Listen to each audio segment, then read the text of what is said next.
सगळेजण पहिली गोष्ट तर टेन्शन घ्यायचं नाही, मी तुमच्यातलाच आहे. मी फक्त इथे बसलो फक्त त्या माणसाच्या मी तुमच्यातलाच आहे म्हणून आपला माणूस म्हणून माझा आहे का. आता तुम्ही पण बसून जा आणि मी तुमचा 1 तास तुमचा हा 1 तास रोलर कोस्टर सारखा राहणार. कधी भावना पण वाढतील, कधी अंगावर पण काटे येतील, कधी भावनिक पण होसाल, म्हणून त्यासाठी तयार आहे. बाकी कुणी सगळे गेले असतील बोलून. Respected dignitaries, elders, and my dear friends, I feel honored today to stand before you as the main public speaker, as one who aspired Chhatrapati Shivaji Maharaj. I took inspiration from his courage, his sacrifice, and his vision. On the glorious occasion of Shiva Jayanti, let us just not remember the warrior, but also the visionary who laid the foundation of Swarajya. Before taking you all to the golden era of Chhatrapati Shivaji Maharaj, let me introduce myself. Namaskar. Myself, Dr. Adarsh Praveen Deshmukh, hailing from a small village called Pedgaon in Washim district. I have completed my primary and higher education in Akola and pursued my graduation as a BMS doctor from Dr. Ved Prakash Patil Ayurved Medical College, Jalna. I have also served the esteemed University and of Nashik and Institute called Sanjeevani Multi-Speciality for almost 3 years. As a doctor, I believe in serving the humanity, and as a public speaker, I believe in spreading the knowledge, the inspirational values which symbolize Chhatrapati Shivaji Maharaj. As an Indian, I feel proud to say that मैं उस भारत से आता हूँ जिसके होठों पे गंगा और हाथों में तिरंगा है.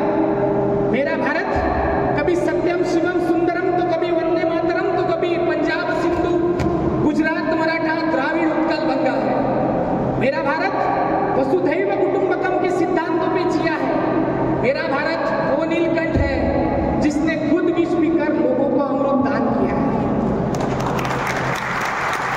मैं उस भारत से आता हूँ जो कर्मण्यमाधिकारस्ते गाता है, तीनों लोगों का स्वामी होकर भी माखन चुराता है. मैं उस भारत से आता हूँ जहाँ स्त्रियों को उसके स्वाभिमान से पहचाना जाता है. मैं प्रभु श्री रामचंद्र के भारत से आता हूँ जहाँ पिता के एक शब्द के खातिर बेटा सिंहासन त्याग कर सन्यासी बन जाता है.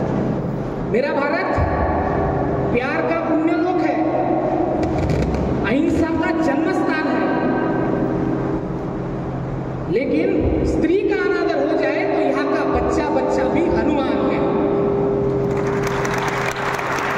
मेरा भारत आकाश जैसा बलवान, धरती जैसा धैर्यवान है. मैं उस भारत से आता हूं जो ना कभी झुका है, जो ना कभी रुका है, जो ना कभी लड़ा, हरदम लड़ता है. मैं उस भारत से आता हूं. याच भारतात संविधान रचणारे डॉक्टर बाबासाहेब आंबेडकर झाले. याच भारतात शिकागोच्या धर्म परिषदेत सगळ्यांना ब्रदर्स आणि सिस्टर म्हणून संबोधणारे स्वामी विवेकानंद झाले. याच भारतात 23व्या वर्षी फासावर चढणारे भगतसिंग झाले. आणि हो, याच भारतात जिच्या कुशीतून स्वराज्याचं देखणं स्वप्न उभं राहिलं त्या राष्ट्रमाता माँसाहेब जिजाऊ, ज्यांनी स्वराज्याची संकल्पना मांडली असे शहाजीराजे भोसले, ज्यांनी ही संकल्पना सत्यात उतरवली असे छत्रपती शिवाजी महाराज, ज्यांनी हे स्वराज्य आपल्या खांद्यावर निराया पेललं, संवर्धित केलं, वाढवलं असे छत्रपती संभाजी महाराज. या सर्व महापुरुषांना मी वंदन करतो. मराठ्यांचा इतिहास, महाराजांचा इतिहास हा स्वर्ण इतिहास, ओजस्वी आणि तेजस्वी इतिहास याच मातीत घडला. कष्टकऱ्यांच्या पराक्रमानं, मराठी माणसाच्या बलिदानानं, माया लेकींच्या त्यागानं हे स्वराज्य उभं राहिलं. अर्थातच शहाजी राजांच्या ठाई स्वराज्य स्थापन करण्याची जी उत्कट भावना होती, अनेक प्रयत्न त्यांनी केले, पण मात्र अपयशी ठरले. खरं तर स्वराज्य का स्थापन झालं, त्यामागची पार्श्वभूमी काय ही जाणून घेणं तितकंच महत्वाचं. जिजाऊंच्या ठाई काय संकट आली ही जाणून घेणं महत्वाचं आहे. निजामशहाच्या दरबारी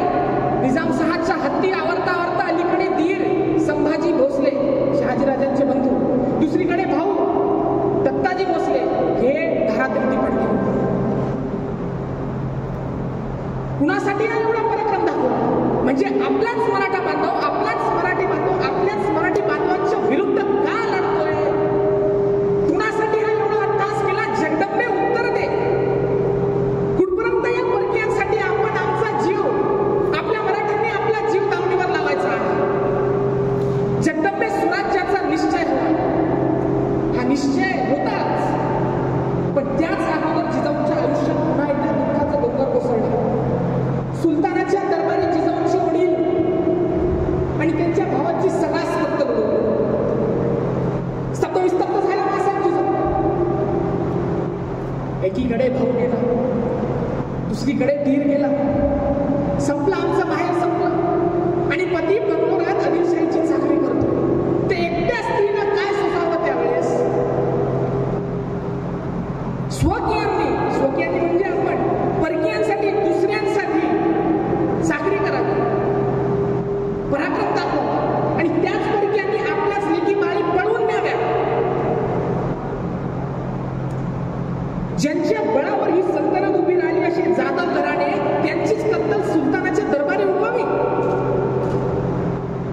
जगदंबे, स्वराज्य, लोककल्याणकारी राज्य, जिथे रयतेच्या हिताचा निर्णय होईल, जिथे रयत सुखाने नांदेल, जिथे अन्याय अत्याचाराला थाळा नसेल, ते स्वराज्य. अवघा दख्खन आणि सह्याद्री मोकळ्या श्वासाची वाट बघत होता. आकाशात कधीही न उगवणारा भगवा सूर्य आज प्रकटला होता. कोमेजलेली फुलं उमगू लागली होती. पक्ष्यांचा किलबिलाट सुरू झाला आणि आई भवानीच्या कृपेनं, आई शिवाई देवीच्या आशीर्वादानं जिजाऊंच्या पोटी एक शिवसुराचा जन्म झाला. पुत्र जन्मास आला. पुत्र कुणाला आला? पुत्र जिजाऊंना झाला, पुत्र शहाजींना झाला, पुत्र महाराष्ट्राला झाला, पुत्र सह्याद्रीला झाला, पुत्र भारतवर्षाला झाला. त्या गोवाच्या यवनांना, त्या सिद्धीला, त्या गोळकोंड्याच्या यवनांना सांगा तुमचा काळ जन्माला आला, ज्याचं नाव होतं शिवाजी.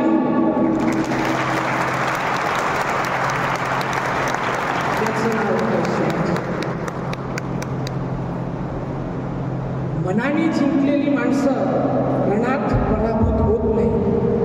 रणात पराभूत व्हायचं नसेल, जिंकायचं नसेल तर अगोदर मनाने जिंकावं लागेल.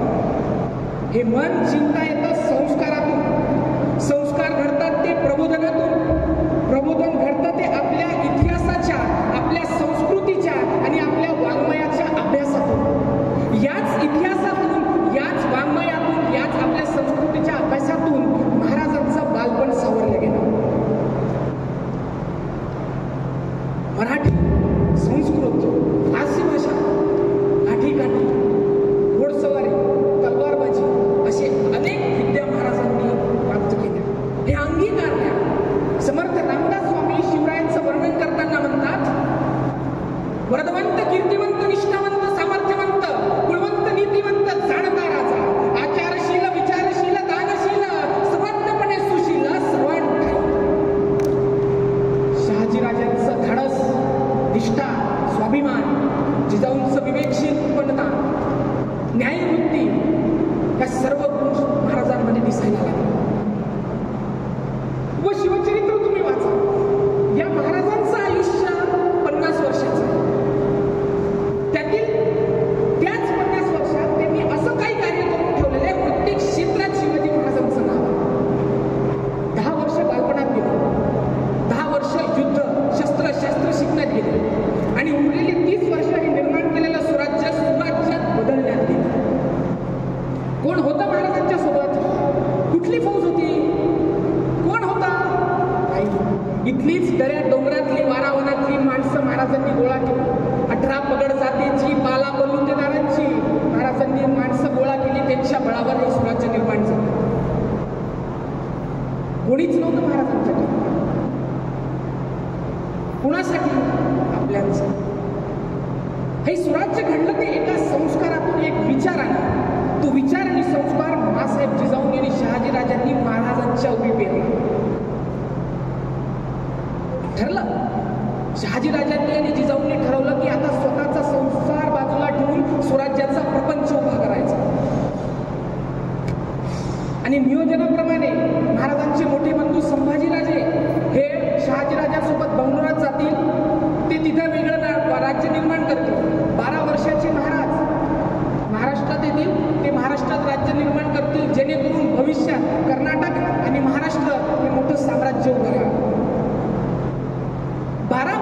शिवराय जेव्हा महाराष्ट्रात परतत होते तेव्हा एक बाप आपल्या मुलाला काय देतो?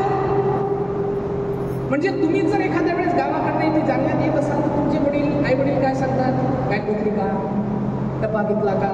चिल्लर पैसे आहेत का? खिडकीवर हात बाहेर करून शहाजी राजांनी काय सांगावं महाराजांना? राजे शहाजी राजांनी त्यांनी स्वतः निर्माण केलेली मुद्रा दिली आहे महाराजांना. काय लिहिलेलं आहे त्या मुद्रेमध्ये? प्रतिपच्च चंद्रलेखेव वर्धिष्णू विश्ववंदिता साहस्रोत्सवशेषा मुद्रा मुद्राय राजते. राजे उद्या तुमचं निर्माण होणारं राज्याची ही मुद्रा असेल. हे राज्य प्रतिपदेच्या कलेप्रमाणे वाढत जाईल. एवढंच नव्हे राजे, हे निर्माण झालेलं राज्य विश्वाला वंदनीय ठरेल. आणखीन काय दिलेलं आहे? एक छोटंसं मंत्रिमंडळ दिलेलं आहे महाराजांना.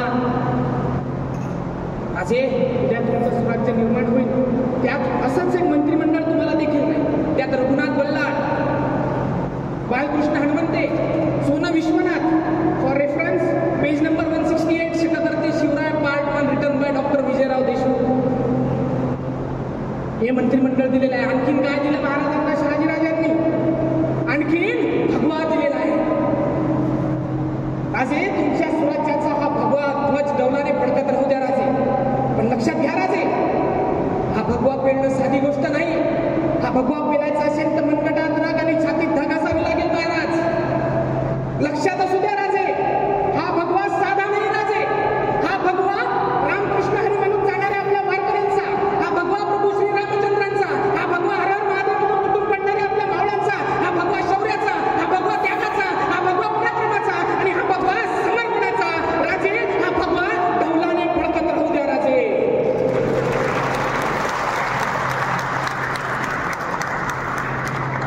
12 वर्षाचे महाराज महाराष्ट्रात आले.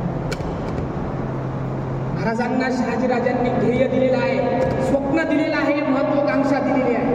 कधीतरी कोणीतरी आम्हाला विचारावं, काय तुमच्या महाराजांचं ध्येय, काय तुमच्या महाराजांचं स्वप्न, काय तुमच्या महाराजांची महत्वाकांक्षा, आणि आपल्यातलंच कोणीतरी छाती ठोकपणे सांगावं की अहत तंजावर ते तहत पेशावर पर्यंत, सिंधू नदीच्या उगमापासून ते बंगालच्या उपसागरापर्यंत एक भव्य साम्राज्य उभं राहावं आणि त्या साम्राज्याचा भगवा ध्वज डौलाने फडकत राहावा.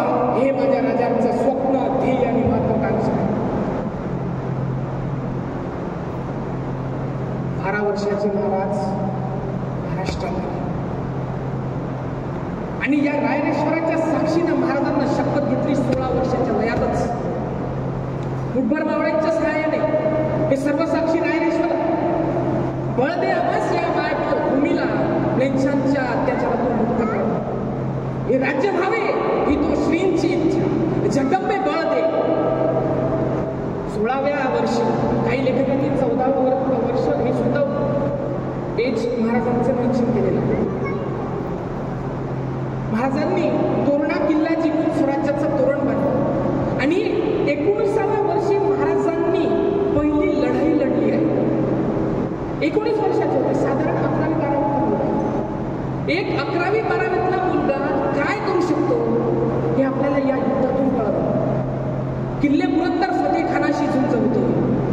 अर्थातच हा विजय अभिमानास्पद होताच, पण त्यातून महाराजांचं युद्धनीती कौशल्य हे तत्व, सेनापती तत्व दर्शवलं गेलं.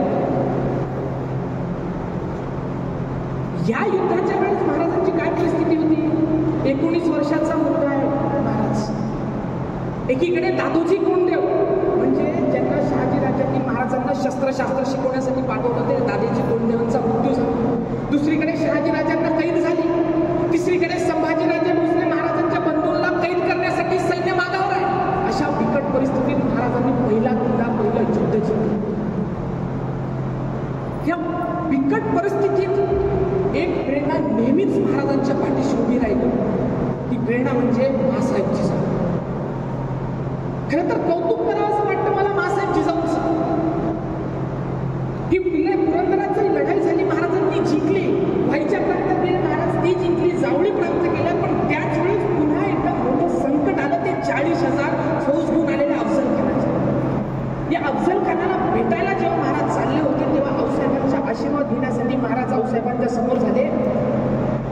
आऊसाहेब खान बहुत शक्तिशाली, बहुत बलाढ्य. यदा कदाचित खानाला भेटायच्या नंतर आम्ही जिवंत परत आलोच नाही. जिजाऊ कधी महाराजांना असं म्हटलं नाही की राजे एवढ्या मोहिमेला कोणीला दुसऱ्याला पाठवतात. ते कसं आमचंही वय होत चाललं, तुम्हाला काही झालं तर म्हातारपणात आमच्याकडे नाही. राजे मिलात तरी बेहत्तर, आम्हाला खान हवा आहे. राजे यदा कदाचित जर तुम्ही जिवंत परत आले नाही तर आम्ही समजून जाऊ की आम्ही अगोदरपासूनच निपुत्रिक होतो. एका स्त्रीचं सौभाग्य त्याग करायला स्वराज्य घडतं, महाराज घडतात, संभाजीराजे घडतात, ते या त्यागातून. विजापूरवरून अफजल खान 40,000 फौज घेऊन आला. विजापूरहून सोलापूरला आला, सोलापूरहून तुळजापूरला गेला, तुळजापूरच्या आई जगदंबेला, आई भवानीच्या मूर्तीच्या ठिकऱ्या उडवल्या, तिथून पंढरपुरात गेला, पंढरपुराच्या विठ्ठला हात घालणार तेवढ्याच महाराजांनी नियोजन करून त्याला मलवडी मार्गे वाईला बोलवलं. अफजल खानाचं पत्र आलं महाराजांना. महाराजांनी अफजल खान लिटरली बोटावर फिरवलेला आहे, त्याच्या अहंकाराशी खेळलेला आहे. हे या पत्रव्यवहारातून कळतं आपल्याला. पहिलं पत्र आलं महाराजांना, शिवाजी हमारे साथ शामिल हो जाओ, किले मुलुक सब हमें दे दो वरना मारे जाओगे. महाराज काय पत्र म्हणतात? खान साहेब, आमच्यासाठी शहाजीराजे आणि तुम्ही काही वेगळे आहात, आमच्यासाठी तुम्ही काका. अर्थातच तुम्ही आमच्या हिताचेच निर्णय घेणार. आम्ही तुमच्या भेटीला जरूर येऊ राजे, जरूर येऊ. दुसरं पत्र आलं अफजल खानाचं. महाराज अफजल खानाच्या अहंकाराशी कसं खेळताय? पूर्ण मोठेपणा अफजल खानाला. तुम्ही आमची काका, आम्ही तुम्हाला घाबरतो, आम्ही तुमच्यासोबत येत नाही, आम्ही तुम्हाला भेटायला येत नाही. अफजल खानाला पटत नाही आता की महाराज आपल्याला घाबरत आहेत म्हणून. दुसरं पत्र आलं अफजल खानाचं, शिवाजी आम्हाला वाईला येऊन भेटावे. अफजल खानाला महाराजांशी वाईला भेटायचं होतं, पण महाराजांना अफजल खानाला जावळीतच मारायचं होतं. या पत्रव्यवहारातून महाराजांनी अफजल खानाला जावळीत आणलेला. शिवाजी महाराज उत्तरात लिहितात, हुजूर खान साहेब, आम्ही तुम्हाला घाबरतो, तुम्ही आम्हाला पहिले निर्भय द्या, बरं अभय द्या की तुम्ही आम्हाला काहीच करणार नाही, तरच आम्ही येतो. मुलूक सगळं तुमचं, सगळं सगळं जावळी वाई स्वराज्य तुमचं. पटला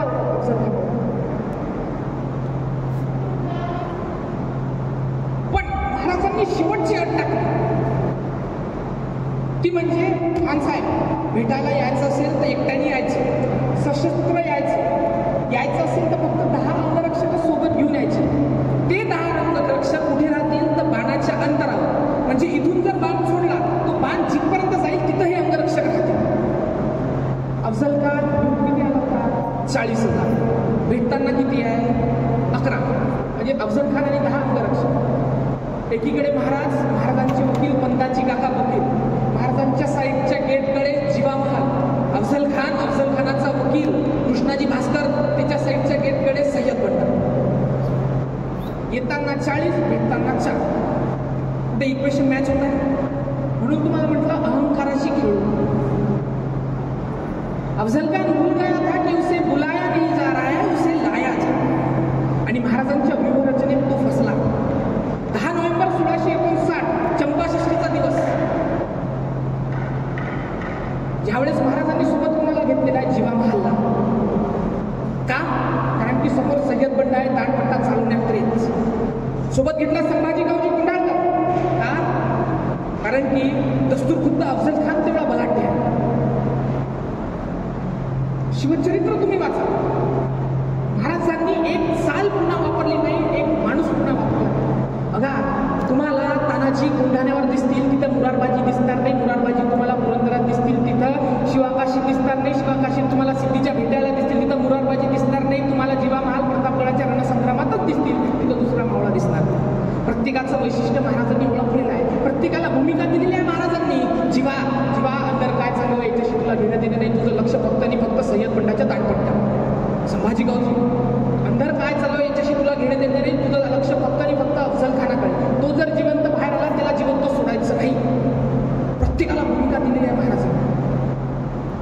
प्रत्येकाला भूमिका दिलेली आहे.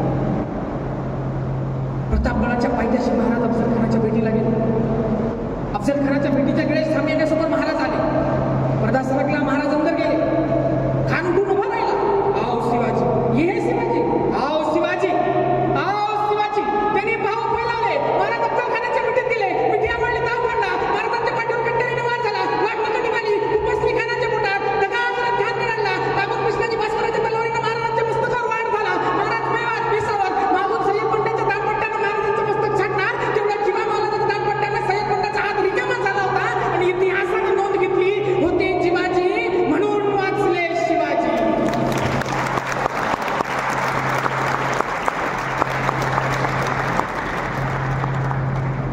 10 नोव्हेंबर 1659 साली अफजल खानाचा वध झाला. एखादा काय करत असेल, आता खान मारला, आता 1-2 महिने काही टेन्शन नाही. आपण करत नाही का, आता युनिव्हर्सिटीची एक्झाम झाली का आता 1 महिना काही म्हणायचं, इकडे जा तिकडे जा. विजयाचा एक उन्माद तुम्हाला भविष्यात येणाऱ्या अनेक गोष्टींसाठी प्रेरणा देतात. हेच आपल्याला शिवचरित्रातून शिकता येतं. 12:30 वाजता खान मारलेला आहे महाराजांनी. संध्याकाळी 8 वाजता मराठ्यांचं सैन्य तयार झालं. महाराजांच्या मावळ्यांनी अफजल खानाचे हत्ती, घोडे, दारू, गोळा, पालख्या सगळं जमा केला. आणि 8 वाजता मराठ्यांची यशस्वी घोडदौड सुरू झाली. महाराज वाईच्या प्रांतात गेले, महाराजांनी वाईट प्राप्त केलं. वारणीच्या खोऱ्यात गेले, महाराजांनी वारणीचं खोरं प्राप्त केलं. महाराज सातारा प्रांतात गेले, साताराच्या खोरं प्राप्त केलं. महाराज कोल्हापुरात गेले, महाराजांनी कोल्हापूर प्राप्त केलं. आणि 1 डिसेंबर 1659 साली पन्हाळ्यावर भगवा फडकला.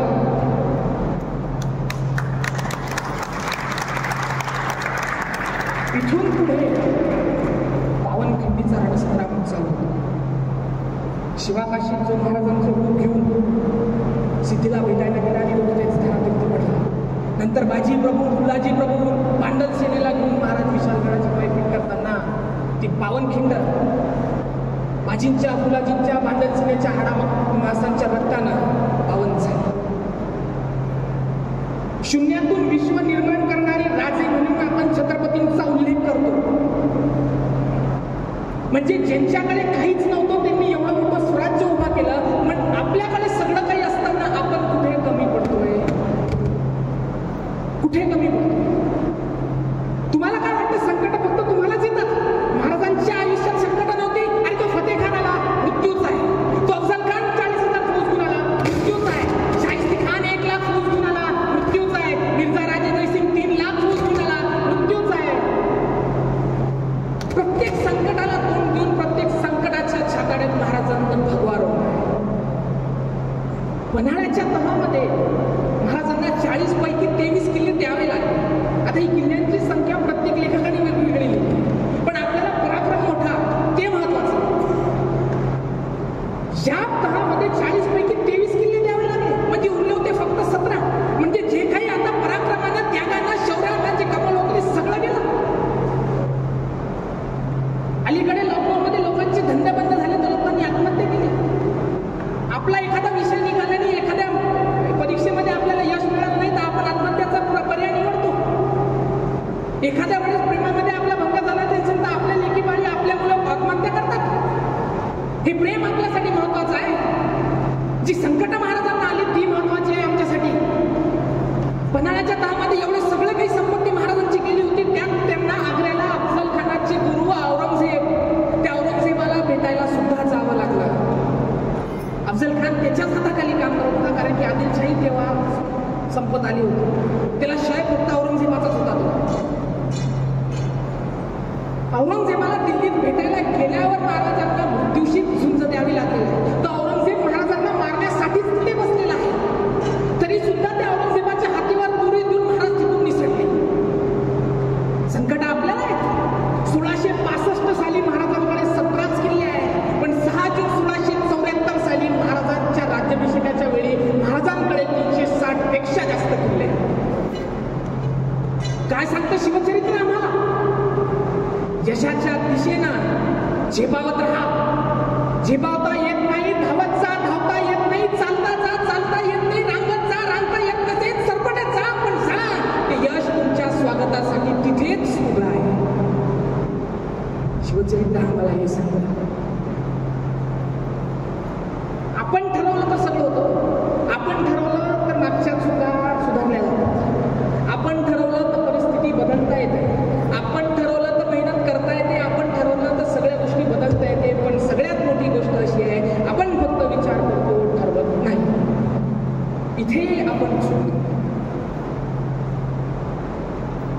6 जून 1674 साली महाराजांचा अभिषेक, राज्याभिषेक झाला. महाराजांचं सगळं विधिलिखित शस्त्रशास्त्र पूजन झालं. महाराजांचा विवाह पार पडला. सप्तनद्यांच्या पाण्याने अभिषेक झाला महाराजांचा. संभाजीराजे हा सोहळा बघत आनंदाने बघत होते. आऊसाहेब जिजाऊ महाराजांना भरभरून आशीर्वाद देत होते. अखेर शेवटी ती घटिका आली. सिंहासनाधीश्वर पाहिला. महाराजांनी किरीट परिधान केलेला आहे, राजवस्त्र घातलेली आहे, राजरत्न घातलेली आहे, कमरेला तलवार बांधलेली आहे, कट्यार बांधलेली आहे.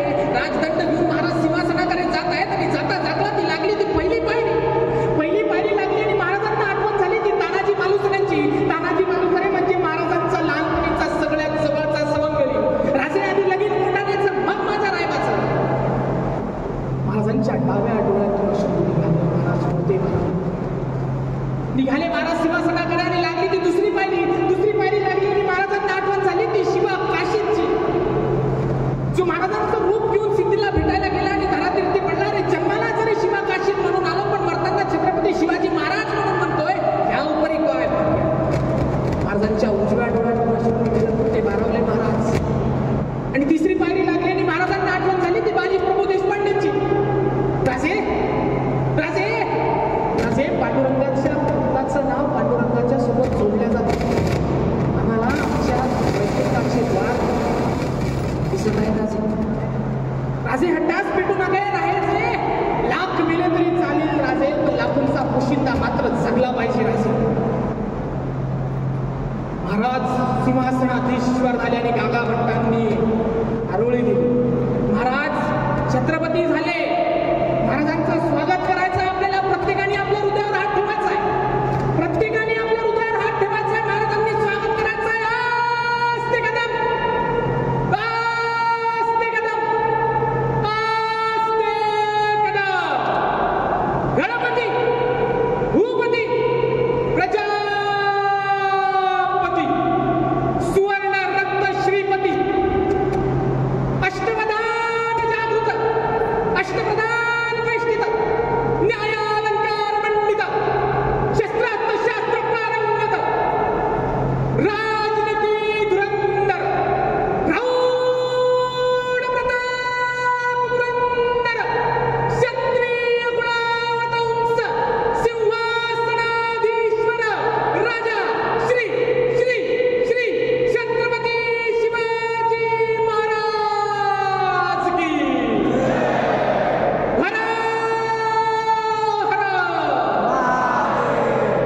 राजे छत्रपती झाले. छत्रपती या शब्दाचा इतिहास असा होतो. महाराजांच्या जन्मा अगोदर हा शब्द अस्तित्वातच नव्हता. जेव्हा महाराजांची आणि संत तुकारामांची पहिली भेट झाली तेव्हा तुकारामांनी महाराजांना विचारावं, काय नाव तुमचं राजे? तेव्हा शिवाजी महाराज म्हणतात शिवाजी. आणि त्याच वेळेस तुकाराम महाराजांच्या मुखातून ओळी बाहेर पडली, शिव तुझे नाम ठेविले पवित्र, छत्रपती सूत्र विश्वाची. याच राज्याभिषेकाच्या दिनानिमित्त कवी भूषण सुद्धा तिथे उपस्थित होते. त्यांनी या राज्याभिषेकावर कविता लिहिलेली आहे. काय लिहितात कवी भूषण? साज तुरंग वीर रंग में तुरंग चली सरजा शिवाजी जंग जीतने चलत है भूषण बनत नाद विहद नगार नकी नदी नद मद गाय बार नके रलत है आयला बैला खायला बैला खाला का मैं गायला बैला गजन की टाल पर सायला उसरत है तारा सुतारानी पुरी धारा पे लगत जिनी तारा पर पर पर पार येउलत है इंद्र जिनी जंब पर बाडव सुलंब पर रावण सदंब पर रघुकुल राज है पवन बारी बाह पर संपूर्ण दीना पर जो सहस्त्र बाह पर राम द्विज राज है.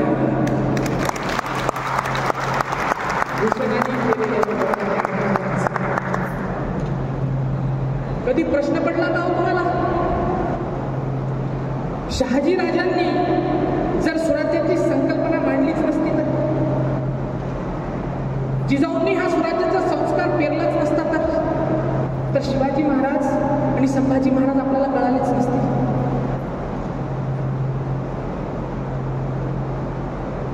ही भावना निर्माणच नसती झाली तर, सहजच एक विचार करा, जर महाराज नसते तर.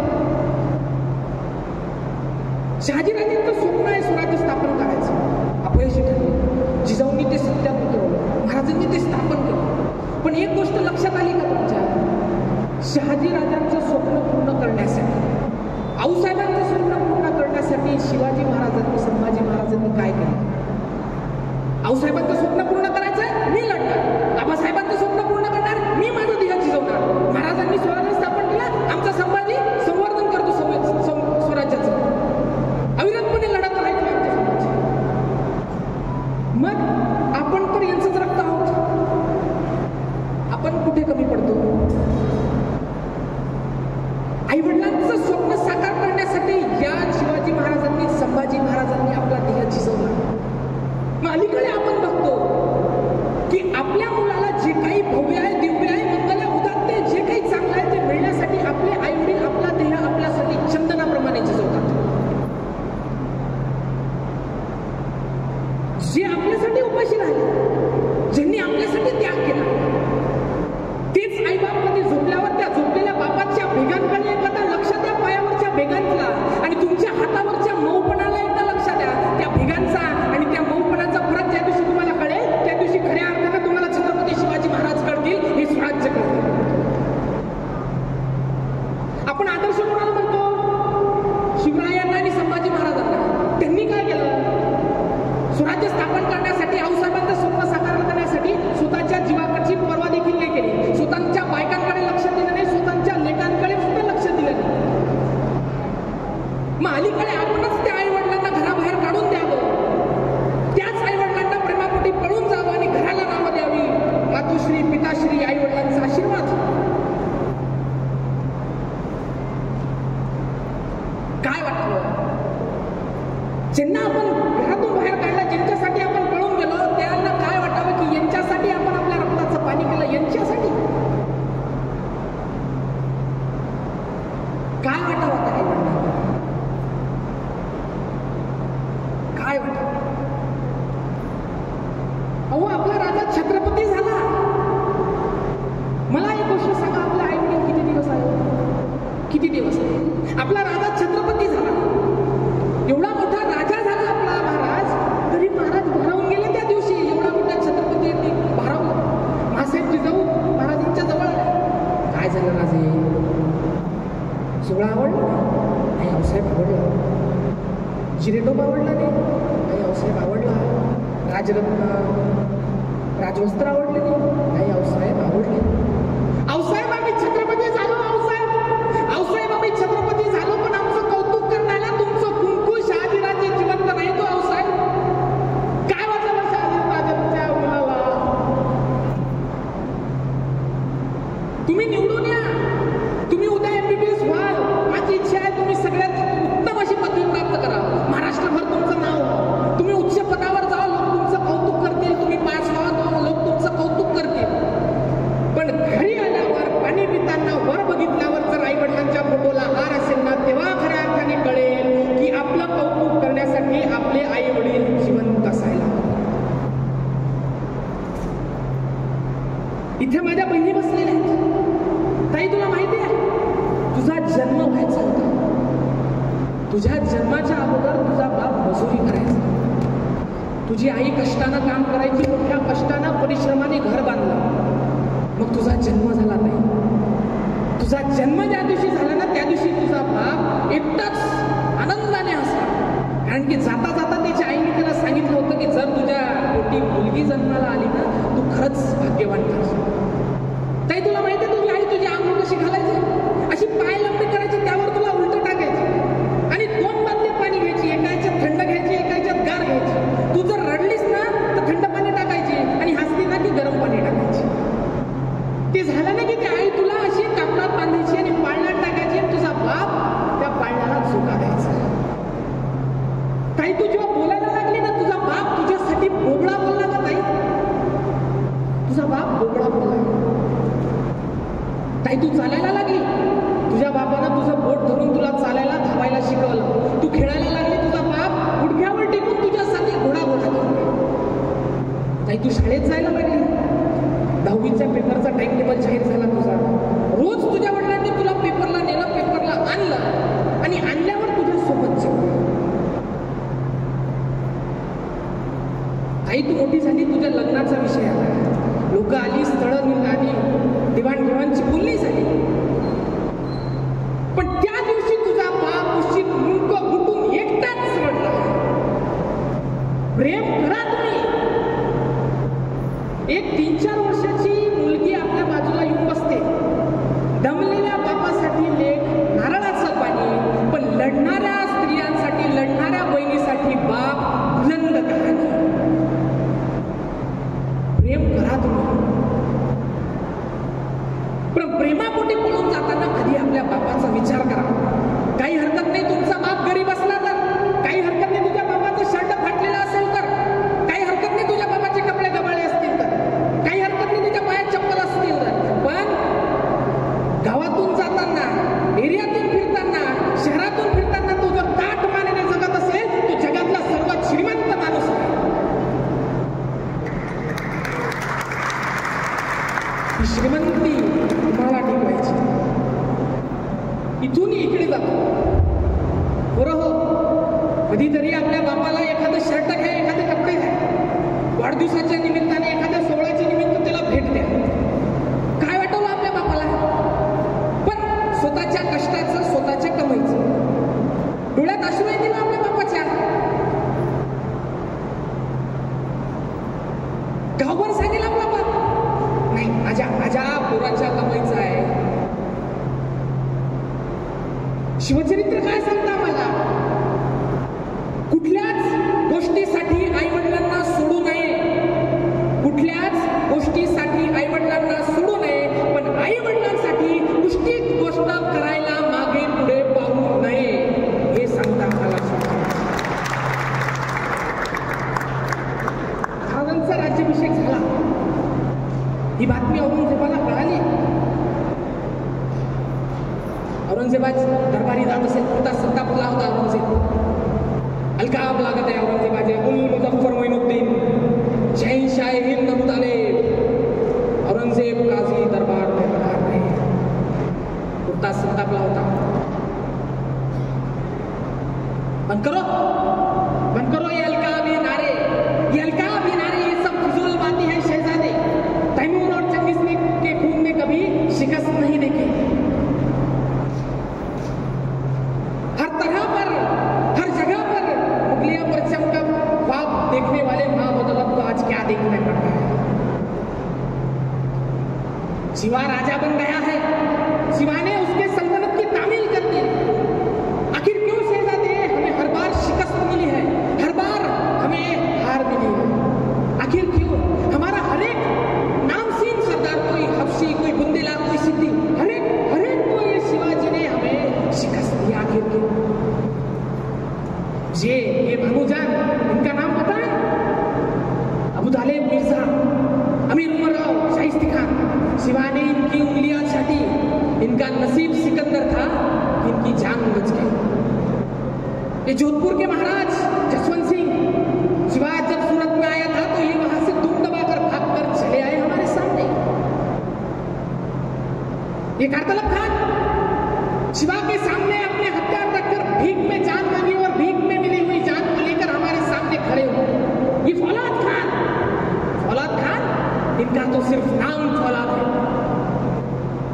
शिवा जब अगर आया था तो इसके हाथ पर मिठाई रख के भाग गया. हमारे हर एक सरदार को शिवा ने शिकस्त दी. आखिर क्यों शहजादे? इस क्यों का मतलब तुम कभी नहीं जान सकोगे शहजादे. औरत, नाच, गाना, इश्क, मोहब्बत में मगरूर तुम सब शिवा और उसके लोगों को कभी भी समझ नहीं पाओगे, कभी भी नहीं समझ पाओगे. हमें पता है शहजादे कि शिवाजी चालाक है, मगरूर है. हमें पता है वो चालाक है, मगरूर है, पर उसका चरित्र दूध की तरह साफ और सूरज की तरह चमकदार है. दुश्मनों के मजहबों को, दुश्मनों के औरतों को इज्जत देना जानता है. इसमें कोई शक नहीं शहजादे, इसमें कोई शक नहीं शहजादे कि शिवा दुश्मन भी मिला तो मिला, अरे दुश्मन भी मिला तो मिला शिवा जैसा. मी महाराजांचा इतिहास सांगतोय. शेवटच्या पर्वाकडे आपण जातोय.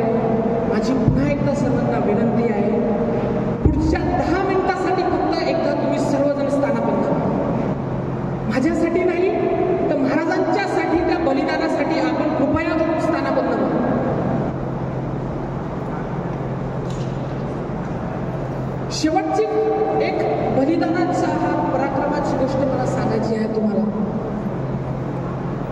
महाराजांनी आपल्यासाठी त्याग दिलेला आहे.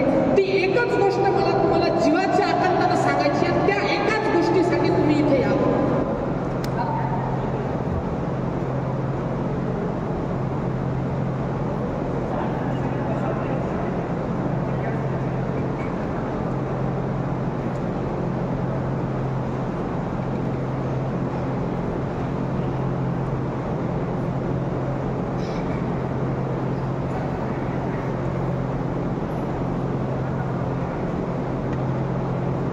हॅलो, सर्वांना विनंती ती आता अशी आहे की मुख्य आपले जे व्याख्याते आहेत डॉक्टर देशमुख सरांनी सगळ्यांना विनंती केली आहे की कुणीही जागा सोडू नये. आपण त्यांच्या व्याख्यानाच्या शेवटच्या पर्वात आलेलो आहोत आणि ते अत्यंत महत्त्वाचं पार्ट आहे त्या व्याख्यानातला. तरी सद्यस्थितीमध्ये कोणीही स्नॅक्स सर्व करू नये. कार्यक्रम आणि आभार प्रदर्शन संपल्यानंतरच स्नॅक्स आणि चहापाणी होईल. सद्यस्थितीत सर्वांनी स्थानापन्न व्हावं. ऑडिटोरियमच्या बाहेर कोणी सगळे विद्यार्थी असतील तर कृपया या. तुमच्या मैत्रिणी कोणी बाहेर असतील तर त्यांना कॉल करून बोलवा.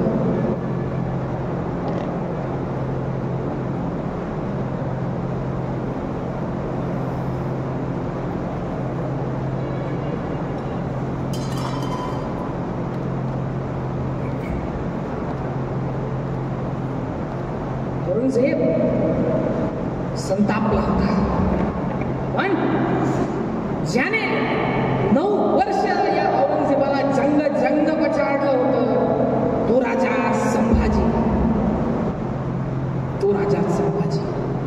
छावा चित्रपट बघितलाच असेल. तो राजा संभाजी ज्याला कधी पराभव माहित नाही, ज्यांनी कधी पराभव पत्करला नाही, जो कधी थांबला नाही, जो कधी नमला नाही, जो कधी झुकला नाही, तो राजा संभाजी जो आयुष्यभर संवर्धनासाठी झटत राहिला स्वराज्यासाठी, पण नियतीने घात केला. संगमेश्वराला मुकरब खानाने आपल्या राजाला कैद केला. ही बातमी औरंगजेबापर्यंत पोहोचली. आदेश निघाला औरंगजेबाकडून, लाया जाए उसे शानो शौकत से, पहनाया जाए उसे तख्ता तुला. विदूषकी झबली घाला त्याला. आजपर्यंत ज्या राजानं राजवस्त्र घातले असतील त्याला विदूषकी झबली घाला. आजपर्यंत ज्याने राजरत्न घातले असतील त्याला साखळदंडाने झगडवा. आजपर्यंत तुमच्या राजा घोड्यातून बसून आला असेल, पालखीतून बसून आला असेल, हत्तीच्या अंबारीतून बसून आला असेल, आता उंटाला बांधा त्याला. आजपर्यंत जो बाबा तुमचा राजा आला असेल तेव्हा ढोल ताशे नगाडे वाजले असतील, आता सुद्धा वाजवा. कळू द्या सगळ्या महाराष्ट्राला की औरंगजेबानं संभाजीला कैद केलेला आहे. विदूषकी झबले घातलेले, साखळदंडाने झगडलेले, उंटाला बांधलेले संभाजी राजे कोणी बघितले असते तर म्हणाल असतं की स्वराज्याचे दुसरे छत्रपती आहेत. ज्याने 9 वर्ष औरंगजेबाला पछाडला तो संभाजी आहे तरी कसा, हे बघण्यासाठी ती सगळी लोक जमा झाली. संभाजींची धिंड निघाली. कधीतरी कुठून तरी एखादा दगड यायचा संभाजीच्या छाताडावर लागायचा, कधीतरी कुठून तरी कोणीतरी यायचं संभाजींच्या अंगावर दुखायचं, कधीतरी कोणीतरी यायचं तलवारीनं संभाजी राजांच्या अंगावर वार करायचं. मुद्रा मुद्रा रक्त निघत होतं. हनुमानाला शेंदूर फासावा तसा आपला राजा रक्ताने मागला गेला होता. धिंड निघाली संभाजी राजांची. औरंगजेबाच्या पुढे पेश करण्यात आलं. जाओ संभाजी. कवी कलशाने आणि संभाजींना औरंगजेबाच्या समोर पेश करण्यात आलं. वजीर आलं म्हणाले जाओ संभाजी. कवी कलश म्हणाले राजा है वह, झुकेंगे नहीं झुकाएंगे.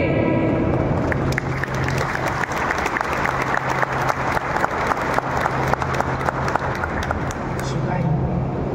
9 साल का था ये संभा जब शिवा के साथ हमारे पास आगरा को आया था.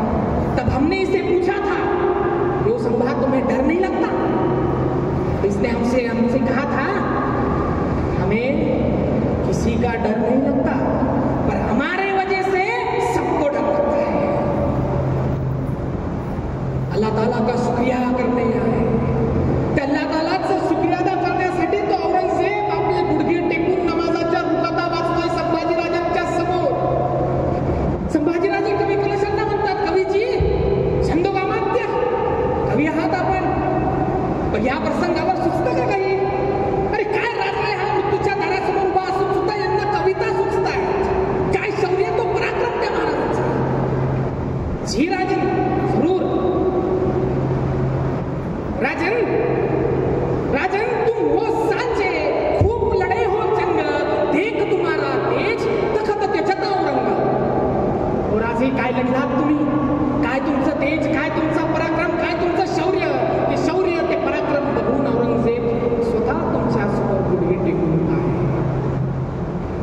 तुमच्या दारात संभाजीराजे असेल.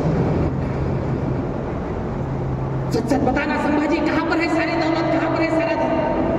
आणि खेळात आमचे संभाजीराजे हे रे, ही महाराष्ट्रात आमची दौलत आणि इथली माणसंच आमचं धन. अरे अरे क्या क्या क्या क्या खिलाते हैं ये मराठी अपने लोगों को. क्यों नहीं ऐसा एक छवा हमारे सलाम खाने में पैदा हुआ. तुझ्या पोटी कसा येईल औरंगजेब संभाजी. स्वतःच्या बापाला विष देऊन मारणारा तू, स्वतःच्या भावाची कत्तल करणारा तू. तुझ्या पोटी संभाजी नाही जन्माला. संभाजी जन्माला येतो तो महाराष्ट्राच्या कुशीत आणि शिवछत्रपतींच्या कुशीतच. तुझ्या पोटी जन्माला नाही येणार. ले जाओ ले जाओ ले जाओ इसे हमारे आंखों के सामने से. इसकी आंखें जलाती है हमें, इसकी जुबान काटती है हमें. ले जाओ इसे हमारे आंखों के सामने से. कवी कलशांना संभाजीराजांना विरोध करण्यात आला. औरंगजेब सरदारांची विचार करताना तो क्या किया जाए. शिवा आगरा आया था लेकिन वो यहाँ से भाग गया, छूट गया हमारे यहाँ से. नहीं अब नहीं. क्या क्या बताओ बताओ क्या क्या क्या क्या किया जाए. तेव्हा कुठला तरी सरदार म्हणाला, हुजूर आंखें निकाल डालो इसकी. म्हटलं आंखें निकाल डालो इसकी. लाल बुंद सळया तापलेल्या सळया महाराजांच्या दिशेने निघाल्या. चर चर करत ती लाल बुंद सळया महाराजांच्या दिशेने निघाल्या. ज्या वेगानं त्या सळया अंतर घुसल्या त्याच वेगानं बाहेर निघाल्या. उभल्या होत्या त्या फक्त खोगण्या. डोळे बंद केले महाराजांनी आणि उभी राहिली ती महाराजांची मूर्ती, छत्रपतींची मूर्ती, आई जगदंबेची मूर्ती. आणि अलीकडे आपल्याला चमका लागतो तर हा दिवस आपण हात धरून बसतो. कुणासाठी आमचा संभाजी राजा सहन करत राहिला. अरे छत्रपतींचा मुलगा होता, राजांचा मुलगा होता. वाटलं असतं तर तिथेच तह केला असता, शह केला असता आणि साथ राहिले आमचे संभाजी राजे. क्या हुआ, चिल्लाया वो. मांगी उसने भीख. नहीं हुजूर, ना उसने माफी मांगी, ना उसने चिल्लाया. हुजूर गालियां पकड़ा है आपको. अल्लाह का शुक्र कीजिए आप यहाँ पे हो. अगर वहां होते तो गर्दन न बोल देता था आपकी. क्या किया जाए. हुजूर जबान काट डालो इसकी. सुटला आदेश. नंगी तलवार घेऊन हापशी महाराजांच्या दिशेने गेला. अरे कोण हात घालेल त्या जबड्यात. कोण. कुठून तरी हापशीला महाराजांच्या कानावर दाब दिला.